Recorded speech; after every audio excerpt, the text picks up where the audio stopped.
چلا جائے، پوچھتا ہے کہ قیامت کا دن کب ہوگا۔ سو جب آنکھیں چندھیا جائیں اور چاند گہنا جائے اور سورج اور چاند جمع کر دیے جائیں، اس دن انسان کہے گا کہ کہاں ہے بھاگنے کی جگہ؟ کہیں نہیں، کوئی جائے پناہ نہیں۔ اس روز تمہارے پروردگار ہی کے پاس تمہیں جا ٹھہرنا ہے۔ اس دن انسان کو جو عمل اس نے آگے بھیجے اور جو پیچھے چھوڑے ہوں گے سب بتا دیے جائیں گے، بلکہ انسان آپ اپنا گواہ ہے، اگرچہ عذر و معذرت کرتا رہے۔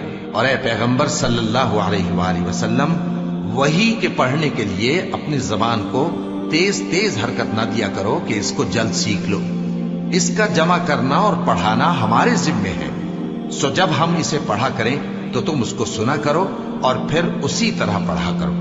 پھر اس کے معانی کا بیان بھی ہمارے ذمے ہے، مگر لوگو تم دنیا کو دوست رکھتے ہو